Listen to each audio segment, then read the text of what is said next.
겨울 새벽, 낡은 빌라의 불빛 하나만 깜빡이고 있었습니다. 박민수 씨는 컴퓨터 앞에 앉아 있었습니다. 모니터에는 붉은 글씨가 깜빡이고 있었습니다. 비밀번호 시도 29번. 손끝이 떨렸습니다. 눈앞에 떠 있는 숫자 하나, 비트코인 1000개. 그는 속으로 중얼거렸습니다. 저게 내 건데. 모니터 불빛이 그의 얼굴을 비추었습니다. 잔주름이 깊게 패인 얼굴, 그 속엔 희망과 두려움이 동시에 비치고 있었습니다. 15년 전 그는 세상에서 가장 쓸모없던 것을 샀습니다. 그리고 지금 그것이 그의 마지막 남은 희망이 되었습니다. 본격적인 이야기 전 구독 버튼 한번 눌러주세요. 당신 마음에도 오늘처럼 따뜻한 이야기가 자라날 거예요. 박민수 씨의 하루는 늘 계산으로 시작했습니다. 잠에서 깨면 가장 먼저 찾는 건 안경도 휴대폰도 아닌 낡은 수첩이었습니다.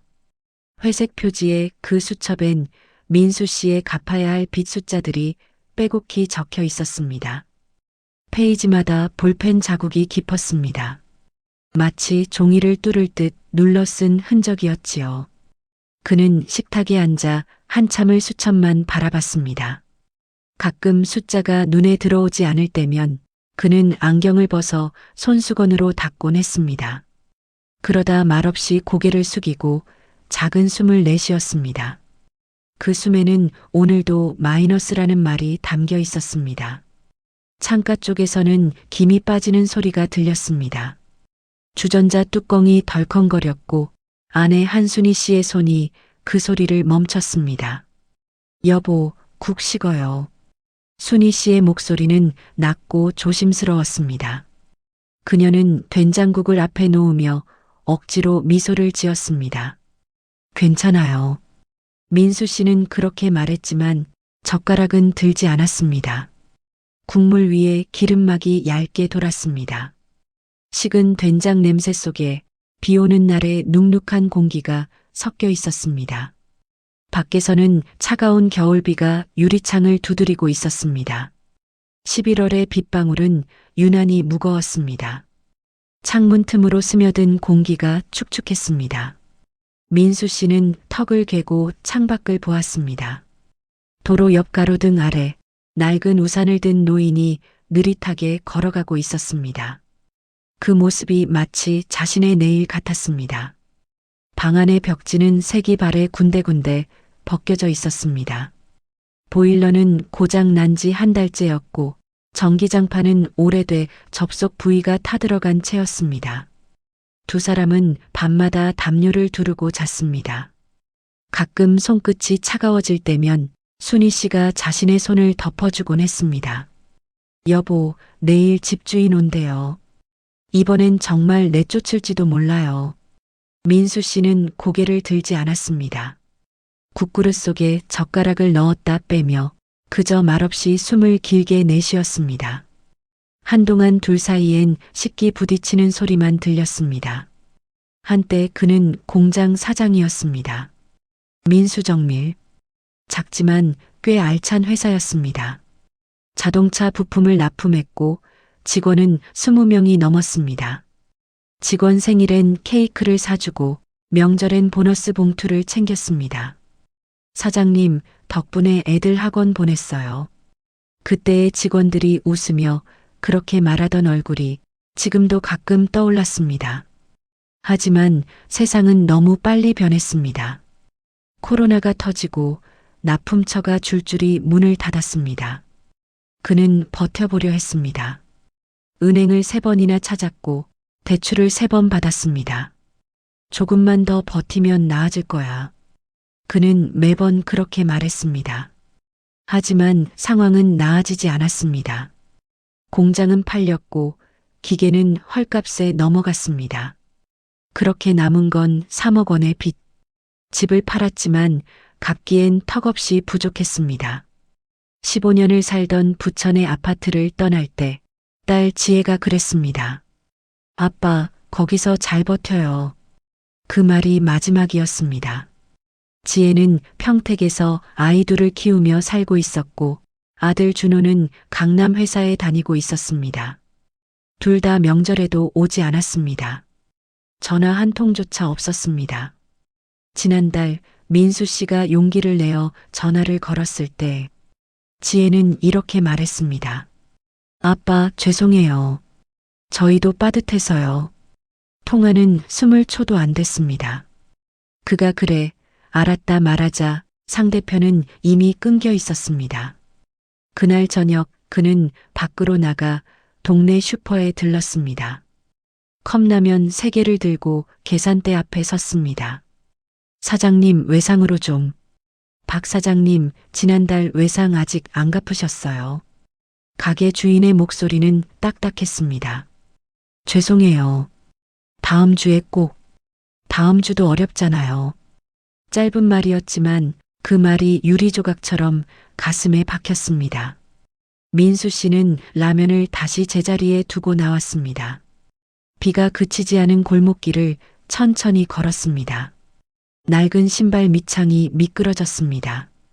골목 끝 전봇대에 붙은 종이 전단이 바람에 흔들렸습니다. 급전 대출, 당일 가능. 그 문구가 마치 자신을 부르는 것 같았습니다. 그는 한참을 그 종이를 바라보다가 고개를 숙인 채 발길을 돌렸습니다. 밤이 깊어지자 순희 씨는 먼저 잠자리에 들었습니다. 민수 씨는 불을 끄지 않은 채 책상 앞에 앉았습니다. 서랍 안을 정리하다가 낡은 노트 한 권을 꺼냈습니다. 검은색 표지, 모서리가 달아 있었습니다. 표지는 살짝 젖은 듯 눅눅했습니다. 그는 무심코 펼쳤습니다. 첫 장에는 날짜가 적혀 있었습니다. 2009년 8월 3일. 상수 형님 신기한 돈 이야기. 비트코인? 인터넷 돈? 1000개 구입 1개당 1000원. 그는 눈을 깜빡였습니다. 15년 전 한 친구의 말에 100만 원을 투자했었지요. 그 일은 완전히 잊고 있었습니다. 비트코인. 그는 중얼거렸습니다. 당시엔 아무도 몰랐습니다. 그게 세상을 바꿀 줄은. 민수 씨는 천천히 컴퓨터 전원을 켰습니다. 모니터는 오래된 브라운관처럼 깜빡였습니다. 그는 검색창을 열었습니다. 비트코인 현재 가격. 잠시 후 화면에 숫자가 떠올랐습니다. 1BTC 1억 원. 1억 원. 그는 손으로 입을 가렸습니다. 1000개면 1000억이야. 숨이 막혔습니다. 계산기가 떨어져 바닥에서 구르는 소리가 났습니다. 여보, 무슨 일이에요? 순희 씨가 고개를 들었습니다. 아무것도 아니에요. 민수 씨는 황급히 노트를 가슴에 안았습니다. 심장이 요동쳤습니다. 하지만 곧 화면에 떠오른 문구가 그를 멈추게 했습니다. 비밀번호를 입력하세요. 그는 멍하니 키보드를 바라봤습니다. 머릿속이 하얘졌습니다. 그게 뭐였더라? 15년 전 그는 비밀번호를 순이의 생일로 설정했었습니다. 하지만 정확히 기억나지 않았습니다. 민수 씨는 천천히 창문을 바라봤습니다. 창밖 가로등 아래로 겨울비가 내리고 있었습니다. 그는 낮은 목소리로 중얼거렸습니다. 이게 정말 내 거라면. 그의 손이 떨렸습니다. 그리고 오랫동안 잠들지 못한 밤이 시작되었습니다. 2009년 여름 박민수 씨의 공장은 늘 기계 소음으로 가득했습니다. 금속을 깎는 절삭기의 냄새, 쇠가루가 섞인 기름 냄새, 그 속에서 그는 하루 12시간을 보냈습니다. 사장님, 이거 납품 일정 다시 잡아야 할 것 같습니다. 현장 소장 이기태 씨가 땀을 닦으며 말했습니다. 그래요. 이번 주까진 맞춰야죠. 민수 씨는 커다란 도면을 붙잡고 계산기를 두드렸습니다. 그땐 세상이 아직 따뜻했습니다. 직원들 얼굴엔 웃음이 있었고 매출도 나쁘지 않았습니다. 2008년의 경기 침체를 간신히 넘긴 뒤였지만 그래도 그는 이제 괜찮겠지 하는 희망을 품고 있었습니다. 점심 무렵 사무실 문이 벌컥 열렸습니다. 민수야. 한 남자가 헐레벌떡 들어왔습니다. 그의 대학 동기 강상수였습니다. 언제나 밝고 늘 뭔가를 시도하던 사람이었습니다. 야, 진짜 대박 정보 하나 들고 왔다. 또 뭐야, 이번엔? 민수 씨는 웃으며 커피 믹스를 저었습니다. 상수는 의자에 털썩 앉아 노트북을 켰습니다. 이거 봐. 비트코인이라는 건데 말이지. 뭐? 비트코인? 인터넷 돈이야. 요즘 미국에서 난리래. 인터넷 돈이라니 싸이월드 도토리 같은 거야? 그거랑은 완전 달라. 중앙은행도 정부도 관여 안 해. 사람들끼리 직접 주고받는 돈이야. 그때 민수 씨는 이해하지 못했습니다. 돈이 있는데 은행이 필요 없다니 말도 안 되지. 하지만 상수는 흥분을 감추지 못했습니다. 야, 지금 하나에 1,000원이야. 1,000원. 100만 원만 넣어봐. 나중에 100만 배가 될 수도 있다니까. 그럼 세상 사람 다 부자 되겠네. 너는 진짜 옛날 사람이야. 미국은 벌써 채굴하는 사람도 많대. 그는 노트북을 돌려 보여줬습니다. 검은 배경에 알 수 없는 코드들이 줄줄이 흐르고 있었습니다. 봐, 이게 블록체인이라는 거야. 글씨만 잔뜩이잖아. 이게 세상을 바꿀 거라니까. 상수는 눈을 반짝였습니다. 너 100만 원만 줘봐. 내가 대신 사줄게. 지갑 만들어서 주소 적어줄게. 민수 씨는 머리를 극적였습니다. 100만 원이면 큰 돈인데. 야, 사장님이 100만 원이 큰 돈이야? 그건 그렇지. 그는 웃으며 지갑에서 돈을 꺼냈습니다. 당시엔 종이 돈이 익숙했습니다. 현금 100만 원을 세어 봉투에 넣어 건넸습니다. 야, 진짜 나중에 고마워하게 될 거야. 그랬으면 좋겠다. 민수 씨는 담담하게 대답했습니다. 그는 그때까지도 이게 어떤 일이 될지 몰랐습니다. 상수는 노트북에 뭔가를 설치했습니다. 이게 지갑 프로그램이야. 여기에 너의 비트코인이 들어가는 거지. 통장 같은 건가? 맞아, 비슷해. 대신 비밀번호 절대 잊으면 안 돼. 그럼 순이 생일로 하지 뭐. 좋아.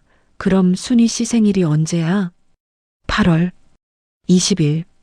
상수는 웃으며 적었습니다. 좋아. 820.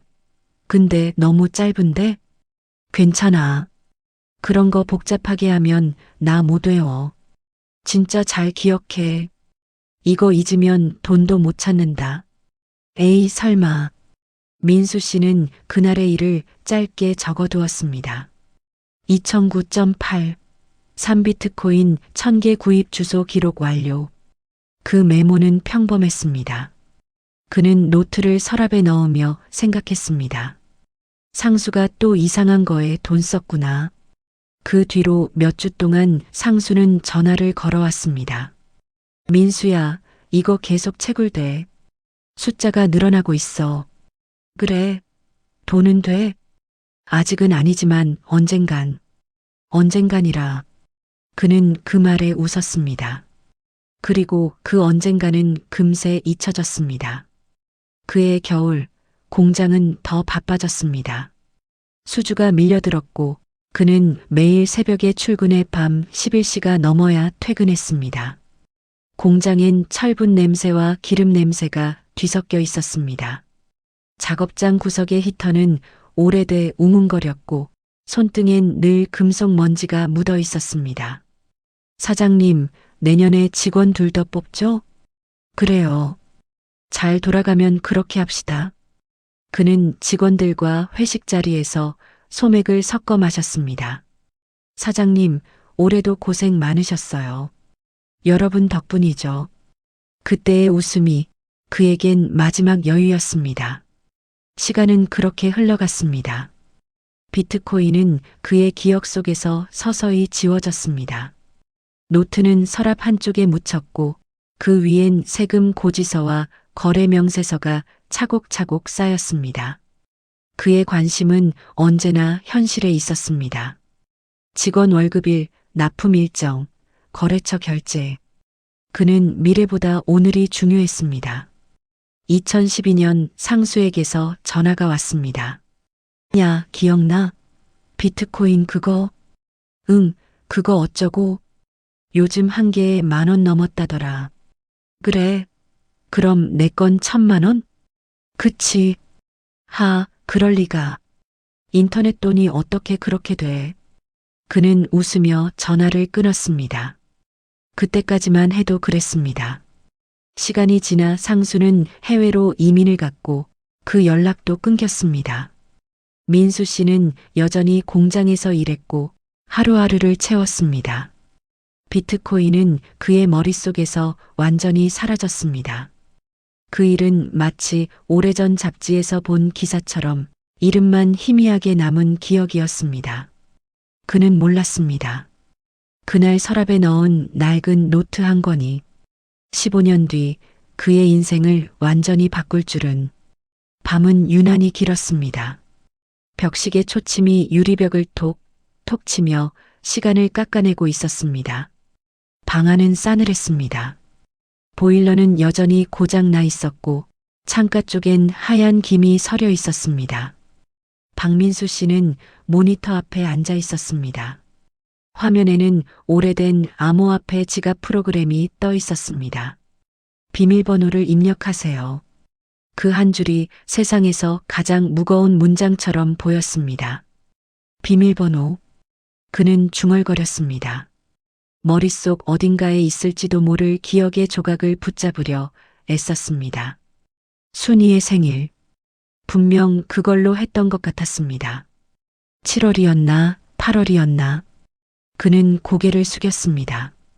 탁자 위에는 노트, 계산기, 그리고 찬 커피 한 잔이 있었습니다. 커피 위엔 기름막 같은 것이 떠 있었고 한 모금 마실 때마다 쓴맛이 입안에 남았습니다. 그는 창밖을 보았습니다. 창문 틈으로 찬 바람이 들어와 커튼을 흔들었습니다. 이걸 정말 풀면. 그는 손끝으로 키보드를 쓸어보았습니다. 순이는 이미 잠들어 있었습니다. 하지만 민수 씨는 그가 자고 있는지 아니면 자는 척을 하고 있는지 알 수 없었습니다. 요즘 들어 순이의 숨소리가 너무 얇아져 있었기 때문입니다. 무거운 공기 속에서 그는 낮은 목소리로 자신에게 속삭였습니다. 한 번만, 딱 한 번만 더 운이 따라주면. 그는 첫 번째 시도를 했습니다. 715. 화면에 붉은 글씨가 떴습니다. 비밀번호가 틀렸습니다. 남은 시도 29회. 민수 씨는 한숨을 내쉬었습니다. 7월이 아니었나 봐. 그는 다시 입력했습니다. 820. 비밀번호가 틀렸습니다. 남은 시도 28회. 손끝이 떨렸습니다. 한 번 더 틀릴 때마다 그가 가진 가능성은 줄어들었습니다. 그는 모니터 속 숫자를 가만히 바라봤습니다. 남은 시도 27회. 그 숫자가 멀어지는 것 같았습니다. 그는 다시 노트를 펼쳤습니다. 비트코인 1000개 구입. 주소 기록 완료. 상수 형님 말로는 미래 돈이라고 함. 짧은 메모만 있을 뿐 비밀번호는 적혀 있지 않았습니다. 그는 손가락으로 글자를 더듬었습니다. 볼펜 자국이 깊게 패인 종이 그 위로 세월의 먼지가 앉아 있었습니다. 그때 왜 적어두지 않았을까? 그는 스스로에게 물었습니다. 괜찮아. 내일은 기억날지도 몰라. 그는 그렇게 자신을 달랬습니다. 시간은 새벽 2시를 넘어가고 있었습니다.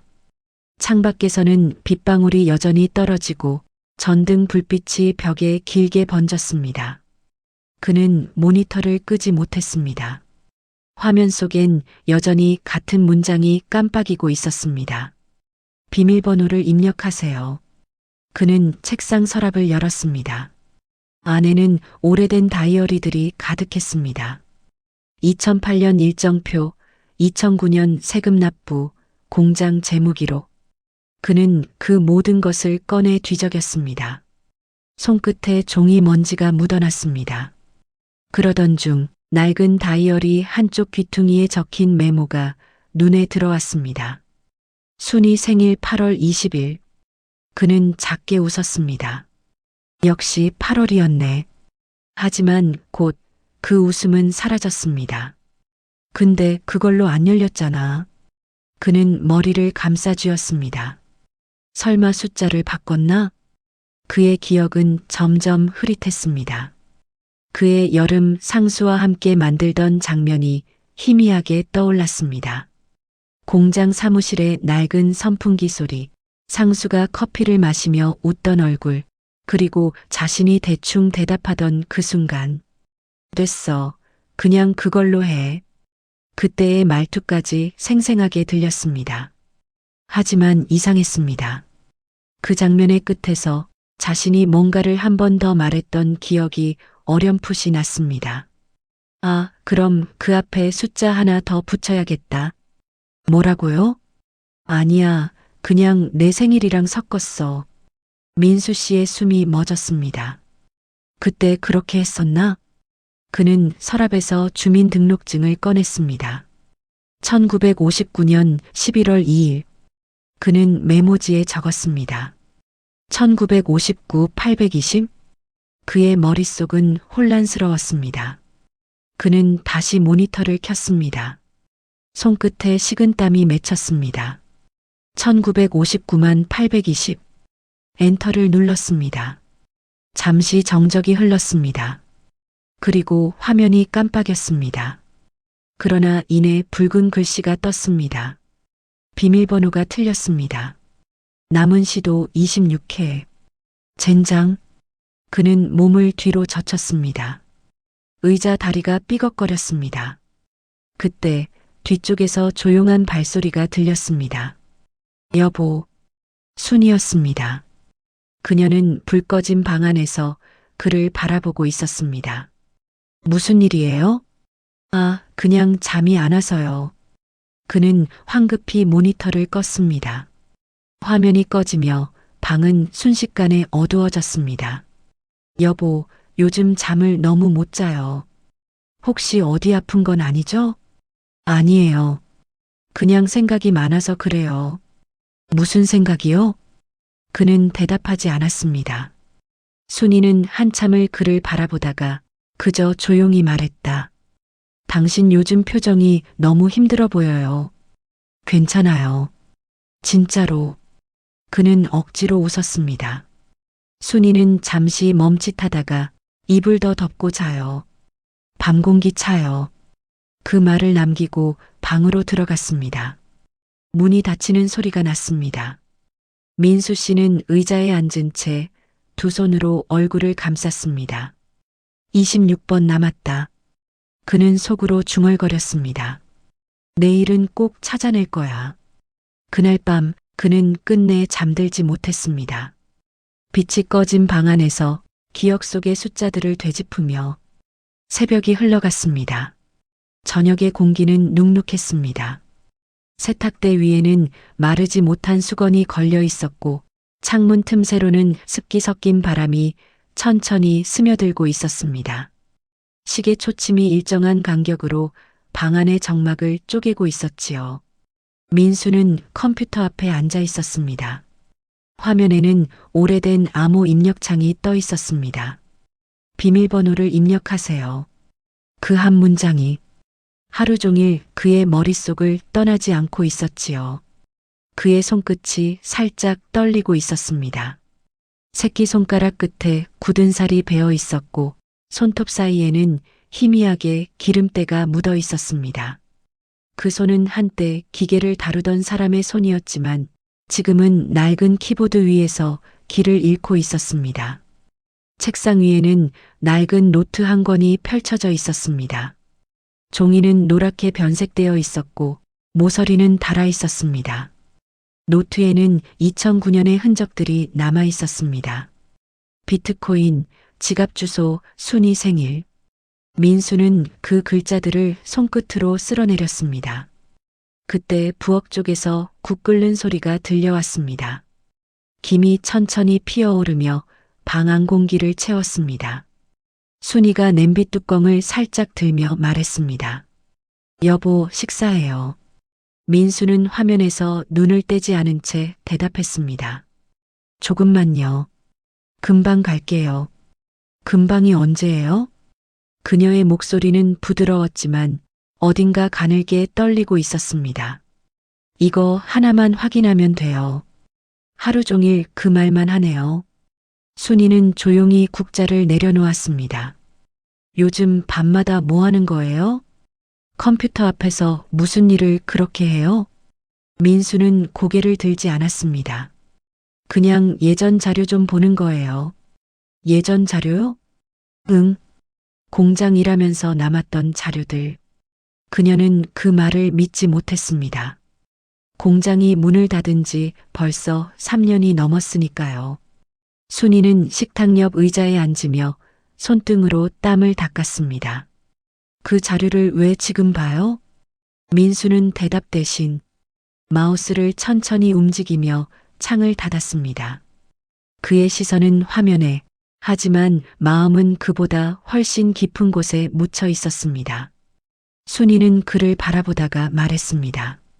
요즘 당신, 내가 모르는 일 하고 있죠?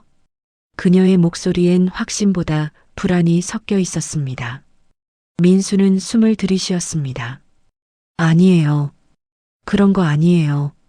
그럼 왜 말을 피하죠? 지금은 말할 때가 아니에요. 그 짧은 대답에 방 안의 공기가 무겁게 가라앉았습니다. 순이는 천천히 의자에서 일어났습니다. 그녀의 발소리가 바닥을 스치며 멀어졌습니다. 잠시 후 방문이 닫히는 소리가 들렸습니다. 탁!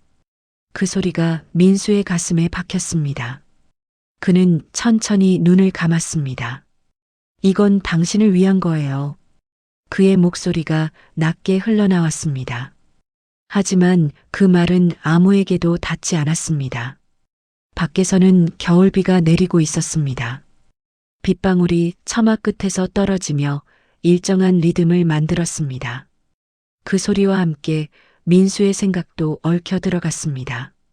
만약 이걸 풀면 그때는 웃을 수 있을까? 그는 다시 노트북을 켰습니다. 비밀번호를 입력하세요. 그 문장이 그를 기다리고 있었습니다. 민수는 손끝을 올렸습니다.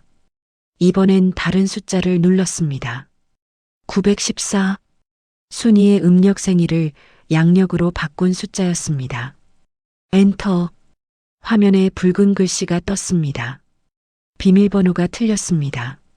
남은 시도 25회. 그는 숨을 내쉬었습니다. 틀릴 리가 없는데. 한참을 바라보다가 노트를 다시 펼쳤습니다. 페이지를 넘길수록 오래된 메모 사이에 작은 스티커가 붙어 있었습니다. 순이 첫 생일 선물 시계. 그는 갑자기 고개를 들었습니다. 시계. 책상 옆에 놓인 낡은 손목 시계를 집어들었습니다. 시계 뒷면에는 작게 새겨진 글귀가 있었습니다. 내가 세상 끝까지 함께할 사람 순이. 민수의 입꼬리가 살짝 올라갔습니다. 그는 천천히 자판 위에 손을 올렸습니다. SUNIFOREVER. 엔터. 비밀번호가 틀렸습니다. 남은 시도 24회. 그의 손끝이 허공에 멈췄습니다. 잠시 후 방문이 열렸습니다. 여보. 순이가 조용히 다가왔습니다. 손에는 물기가 묻어 있었습니다. 아직 그거 하고 있어요? 조금만요. 하루 종일 조금만이네요. 그녀는 의자 등받이에 손을 얹었습니다. 이젠 좀 쉬어요. 이것까지만요. 그녀는 한참 그를 바라보다가 물었습니다. 비밀번호 그게 그렇게 중요해요? 민수는 고개를 들었습니다. 응, 나한테는 그래요. 그의 눈빛엔 두려움이 깃들어 있었습니다. 그녀는 그 눈을 보고 아무 말도 하지 않았습니다. 대신 조용히 불을 끄고 부엌 쪽으로 걸어갔습니다. 남은 국에서 김이 올라오고 있었습니다. 그녀는 조용히 국을 떠서 식탁 위에 올려두었습니다. 그릇 속 김이 피어오르며 방 안의 어둠을 부드럽게 비췄습니다. 그날 밤 민수는 잠들지 못했습니다. 그는 책상에 앉아 창문 밖 빗소리를 들으며 계속해서 숫자 조합을 머릿속으로 굴리고 있었습니다. 순이 생일, 결혼기념일, 아이들 생일. 그는 혼잣말을 이어갔습니다. 지혜준호. 그는 이름을 되뇌며 눈을 감았습니다. 아이들이 웃던 모습이 떠올랐습니다. 지혜가 초등학교 입학식 날 하얀 교복을 입고 웃던 얼굴, 준호가 첫 돌 때 울던 얼굴. 그는 다시 모니터를 바라봤습니다. 비밀번호를 입력하세요. 그의 손가락이 천천히 움직였습니다. 2003만 302, 1999만 921. 모두 실패. 비밀번호가 틀렸습니다. 남은 시도 22회. 그는 의자에 몸을 기댔습니다. 머리가 무겁게 쏟아졌습니다. 순이는 이미 잠들어 있었습니다. 그녀의 규칙적인 숨소리가 방 안을 가득 메웠습니다. 그 소리가 이상하게 그를 안정시켰습니다. 민수는 손목 시계를 다시 들었습니다. 시계 바늘이 새벽 3시를 가리키고 있었습니다. 그는 조용히 속삭였습니다. 순이야, 나 이거 찾으면 다시 처음으로 돌아가자. 그의 목소리는 낮았지만 그 속엔 울음이 섞여 있었습니다. 그는 다시 키보드를 잡았습니다.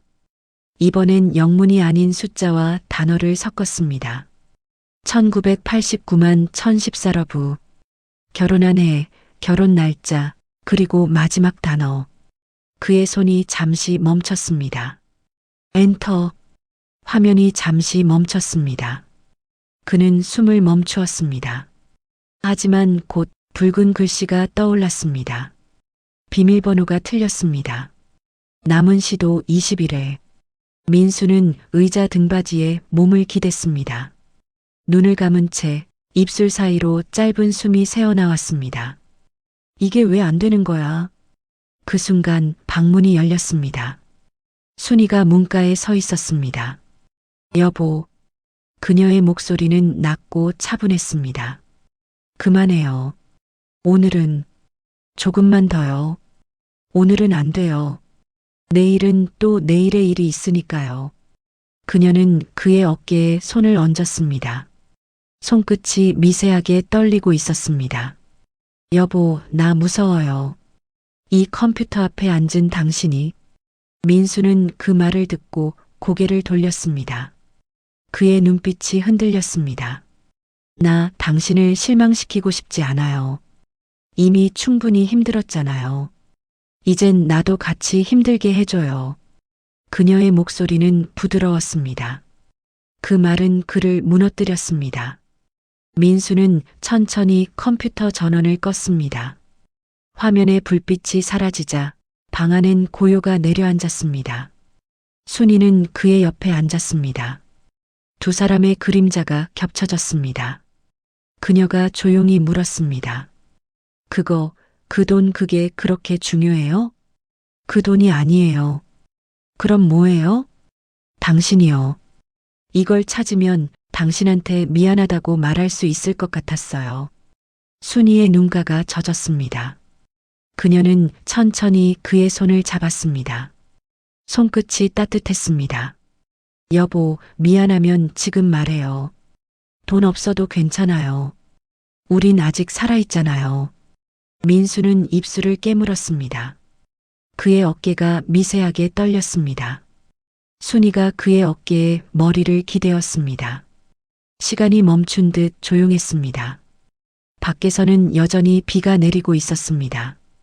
그날 밤 민수는 처음으로 컴퓨터를 끄고 잠이 들었습니다.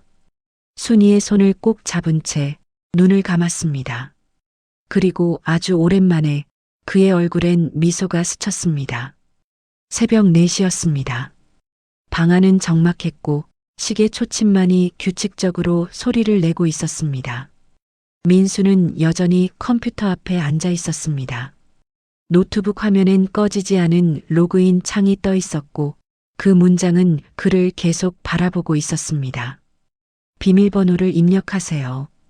그는 손가락으로 이마를 문질렀습니다.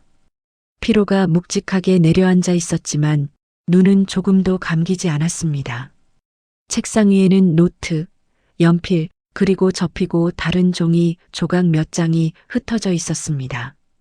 모두 그가 써내려간 숫자와 단어들이었습니다. 715, 820, 1014, 64만 820, SUNIFOREVER. 그는 그 조합들을 바라보다가 작게 한숨을 내쉬었습니다. 그의 입술이 떨렸습니다. 하나만 맞으면 되는데.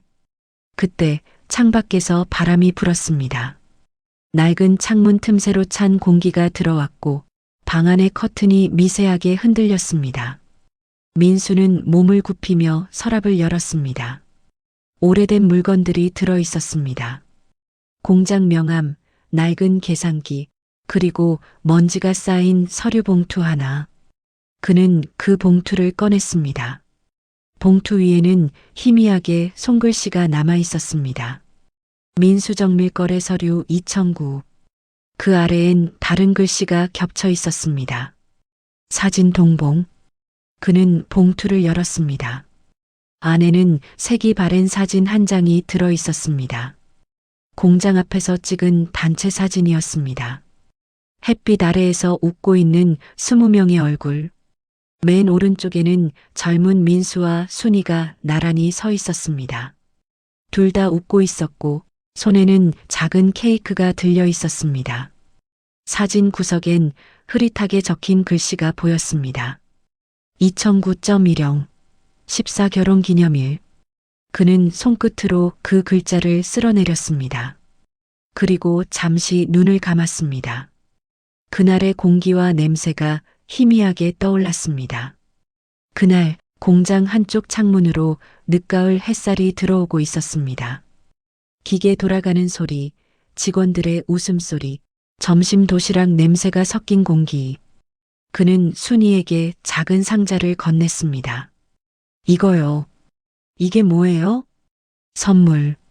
갑자기요? 결혼기념일이잖아요. 어머, 기억했어요? 그녀가 웃었고 그의 어깨를 가볍게 쳤습니다. 그 상자 안엔 작은 손목 시계가 들어 있었습니다. 은색 시계, 그 뒷면엔 작게 글귀가 새겨져 있었습니다. 내가 세상 끝까지 함께할 사람. 순이는 그 문장을 한참 바라보다가 그의 손을 잡았습니다. 당신, 이런 거 언제 준비했어요? 며칠 전부터. 고마워요. 정말.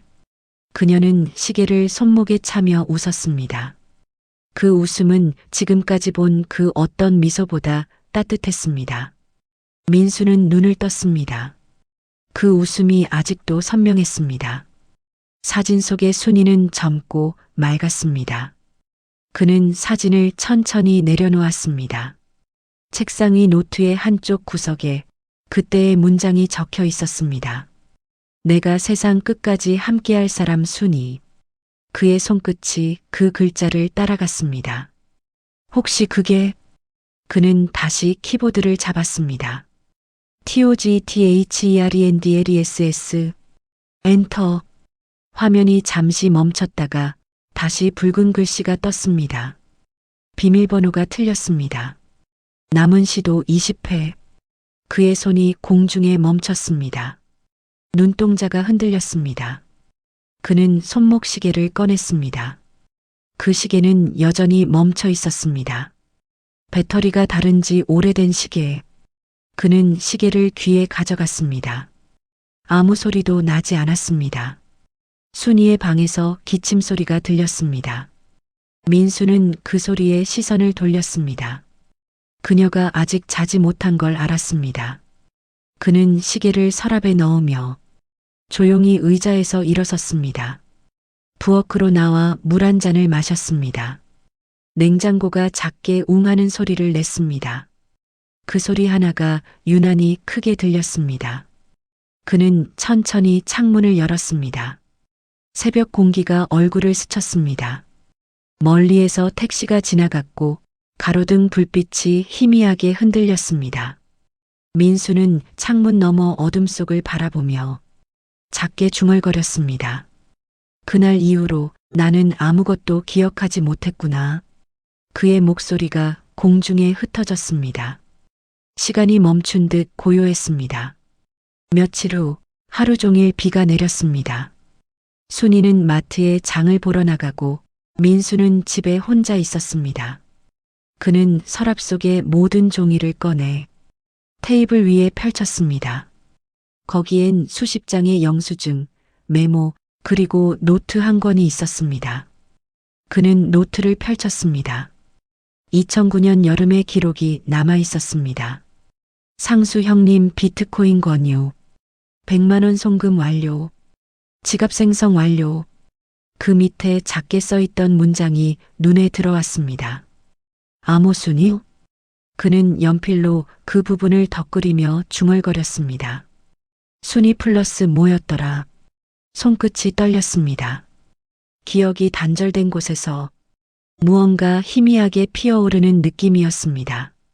그는 천천히 창문 쪽으로 시선을 돌렸습니다. 빗소리가 유리창을 때리고 있었습니다. 그 소리에 맞춰 머릿속에서 오래된 목소리가 들려왔습니다. 민수야, 나중에 잊지 말고 이건 꼭 써.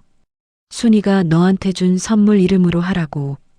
그는 갑자기 자리에서 일어났습니다. 선물 이름. 그는 서랍을 뒤졌습니다. 종이, 영수증, 오래된 상자들. 한쪽 구석에서 작은 보석함이 나왔습니다. 15년 전 순이가 준 결혼 20주년 선물이었습니다. 뚜껑을 열자 작은 펜던트가 들어 있었습니다. 펜던트 안에는 글씨가 새겨져 있었습니다. 메모리. 민수는 눈을 크게 떴습니다. 기억. 그는 키보드로 손을 옮겼습니다. SUNIMEMORI. 엔터. 화면은 잠시 정지했습니다. 그의 눈동자가 미세하게 흔들렸습니다. 하지만 곧 붉은 문장이 떴습니다. 비밀번호가 틀렸습니다. 남은 시도 19회. 그는 손을 떨며 머리를 감쌌습니다. 그때 현관문이 열렸습니다. 여보, 나왔어요. 순이의 목소리가 들렸습니다. 민수는 급히 컴퓨터 창을 닫았습니다.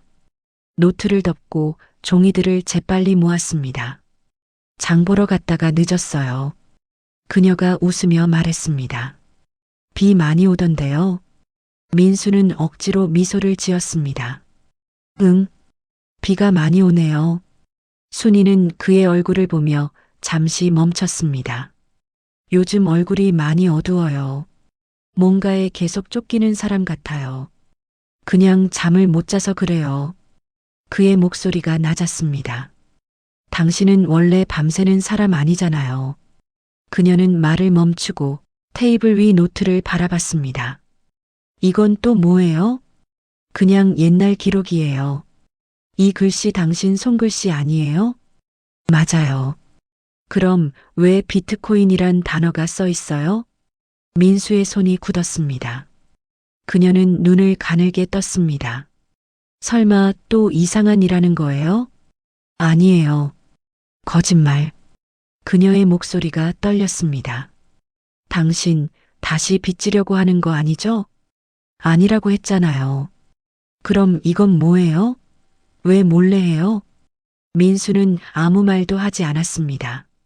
그의 손끝이 미세하게 떨렸습니다. 순이는 한 발짝 물러섰습니다. 당신 나한테 거짓말했어요. 그녀의 목소리가 낮아졌습니다. 나 또 버림받는 줄 알았어요. 민수는 천천히 고개를 들었습니다. 그의 눈빛은 깊고 흔들리고 있었습니다.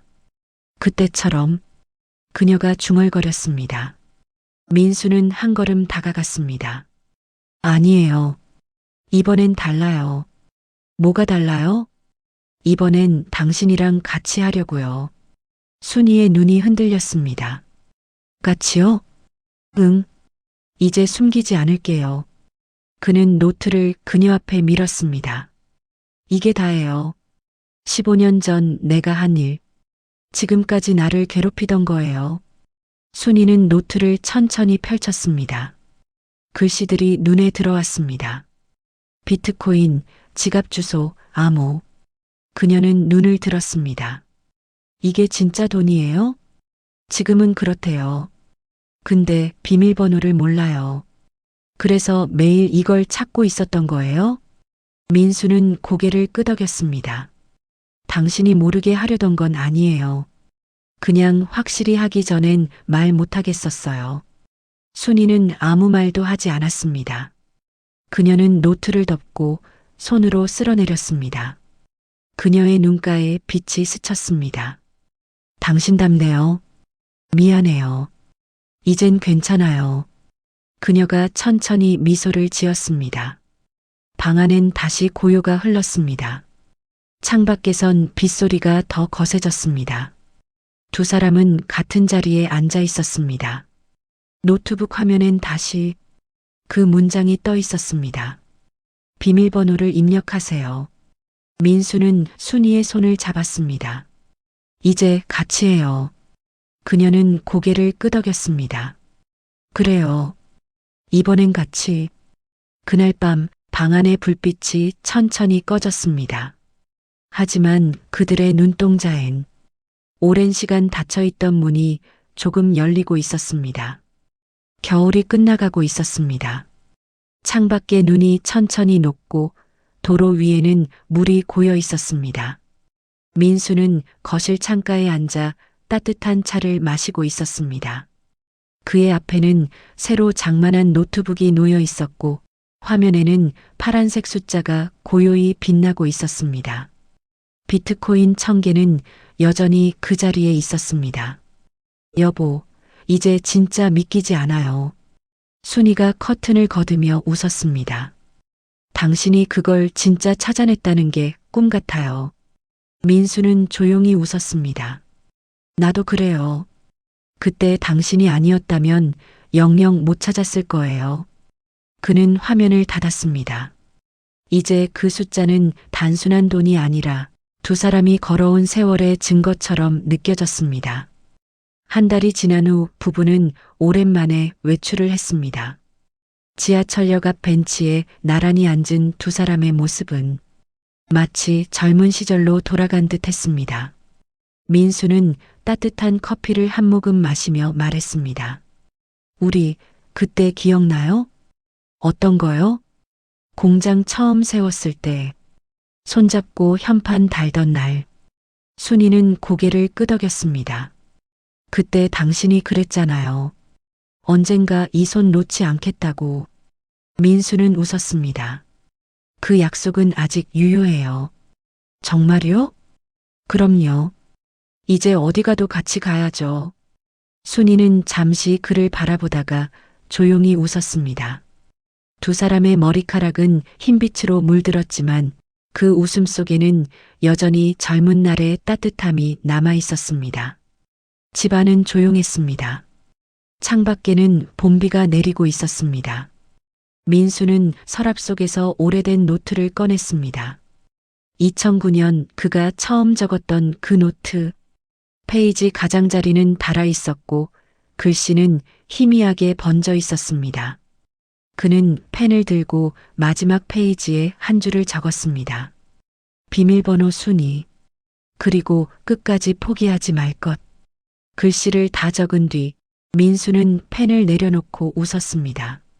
순이가 부엌에서 조용히 다가와 물었습니다. 뭘 그렇게 쓰고 있어요? 그냥 기록이요. 무슨 기록이요? 우리 이야기요. 순이는 그의 옆에 앉았습니다. 노트 위에 쓰인 글씨를 읽고 천천히 미소를 지었습니다. 포기하지 말 것 정말 그게 답이었네요. 민수는 고개를 끄덕였습니다. 맞아요. 결국 우리 인생도 비밀번호 같은 거였어요. 어떻게요? 시간이 걸려도 마음을 잃지 않으면 결국 열리잖아요. 순이의 눈가가 젖었습니다. 그녀는 그의 손을 잡았습니다. 그 손은 여전히 거칠었지만 따뜻했습니다. 햇빛이 커튼 사이로 스며들었습니다. 민수는 식탁에 앉아 신문을 펼쳤습니다.